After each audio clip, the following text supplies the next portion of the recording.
Hey, 10 reasons why I chose insurance over other sales jobs. Number one, dude, control. Okay. I'm going to go through 10 things of why I love insurance. One is control. Like I have control over what I do, how I do it. I can go sell insurance to anyone. I can go anywhere, anytime. I have complete control over my business as an insurance agent. Okay. So number one is control. Number two is I'm a business owner.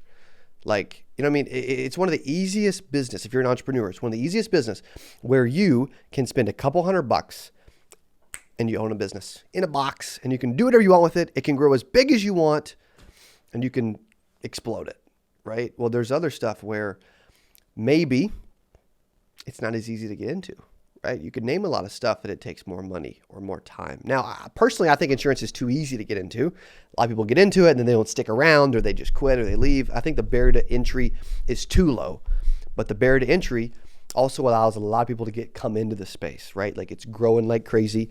COVID and all this stuff like actually accelerated the insurance industry, which is amazing, which I love, which actually I'm going to get into a little bit later as well. Number three is freedom. I have the freedom as an insurance agent to do whatever I want, whenever I want. Okay. Now, are some of these true for other industries? Yes, but I don't think all 10, prove me wrong if you want in the comments. I don't think all 10 are true for any other industry on the planet, by the way. Okay. And I'll walk through the details, right? I like freedom. If you look at like personality assessments on a disc, I'm on a D on like the colors. I'm a red on like the, I forget, like the Myers-Briggs and all this other stuff. Like I'm normally off the charts, like crazy aggressive, huge risk taker, natural business person, influential, persuasive, right? Like if you ever look at different personality assessments, that's me. Well, I've always wanted freedom, right? It's hard for, like I've done the whole other thing, man. You know what I mean? But in the past, but I like the freedom. Number four, unlimited income potential. Insurance legit has an unlimited income potential. You could make $0, $10, $100, $1,000, $100,000, $1 million, $10 million, $100 million, $1 billion, right? There's insurance companies doing billions, right? Like it's a business, tens of billions, whatever. It's a business where there's so much money in it. And I love it. Okay. When you think about unlimited income potential, there's also, I don't know if you know this fact, there are more millionaires. Okay. This one you can't dispute. Go look it up, freaking Google it, whatever you want.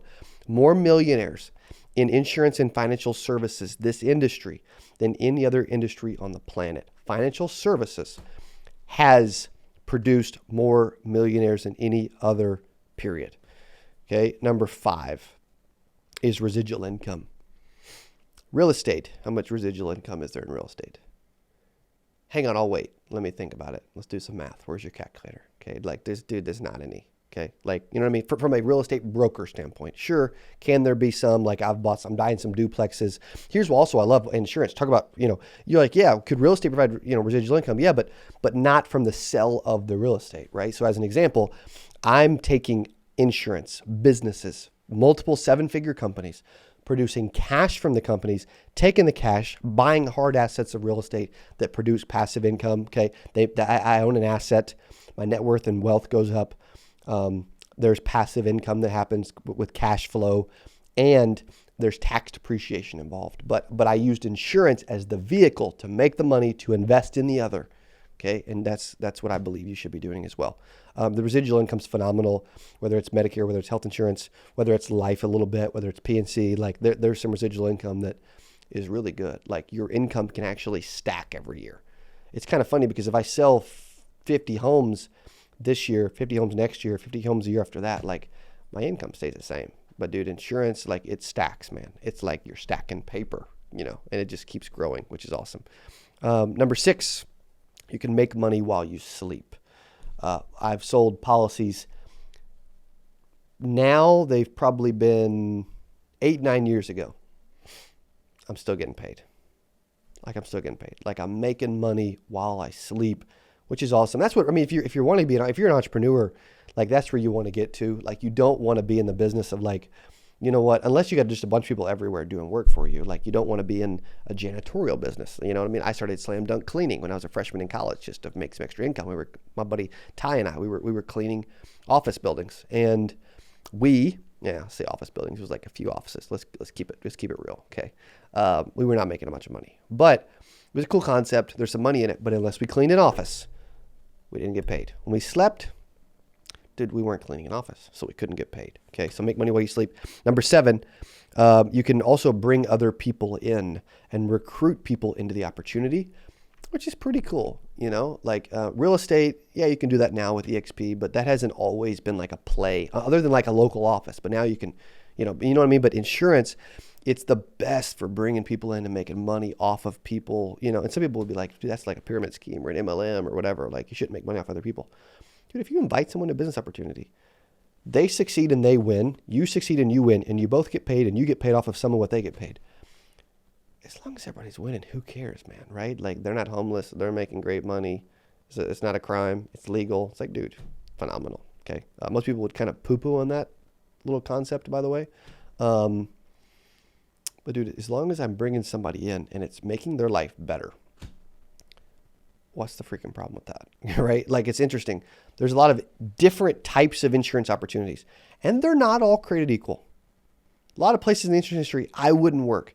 But is it better for a homeless person to work at a subpar opportunity than to not work in the insurance industry at all? Yes, it's making their life better. So I'm not going to poo-poo on them wanting to be like in that opportunity, because it's still better than being homeless or not being in the insurance industry. Okay, that was number 7. Number 8 is the industry isn't affected. It's interesting. COVID, dude, more life insurance was sold. We're kind of going through an economic downturn right now, right? Like, you're looking at, you know, the real estate market. Less homes are being purchased. Real estate agents are struggling. I saw a stat this morning. There's 1.4 million real estate agents. 800,000 haven't sold a home. What? Dude, that's insanity, right? There's just so many of those. But also, you look at mortgage brokers.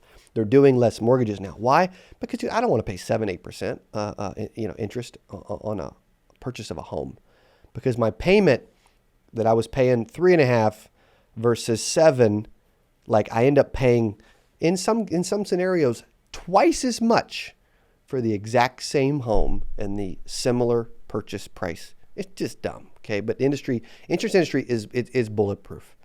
Okay, it just is. It's pandemic proof. It's economy proof. Whatever you want, man. Like, it just is. People, which brings me to my next one, which is number 9, which is that everyone has it or everyone has to. Okay, like, you need life insurance, but you may not own it, but you don't have to own it. Medicare, they have to have it. Health insurance, dude. Now because of ACA and Obamacare, like, you got to have it. PNC, in a lot of cases, you got to have it, right? Like, you don't have to own a home. You can rent. Dude, insurance, you got to have it. And everybody just has it anyway. And number 10, I saw success in insurance because my father's been in the business almost 33 years now. And I saw I could be a millionaire. I saw I could create my own destiny. I saw I could create my own financial future. And I saw that I could do something big. And insurance could be the vehicle for me to use my entrepreneurial spirit to grow and make a ton of money, make an impact, drive a legacy, help my family, future generations, a bunch of team members, whatever. I saw success. I wanted to model success. And so I did. Welcome back to the CA Power Players Podcast. We've had the Mr. David Duford back in Springfield, Mo, in the studio. Dave, welcome back to the Greetings and salutations. Dude, I love spending time with you, man. Well, thank you. I do too. I really do. It's fun. You're such a great host. We've had such a nice time. Chipotle a couple times. Yeah, man.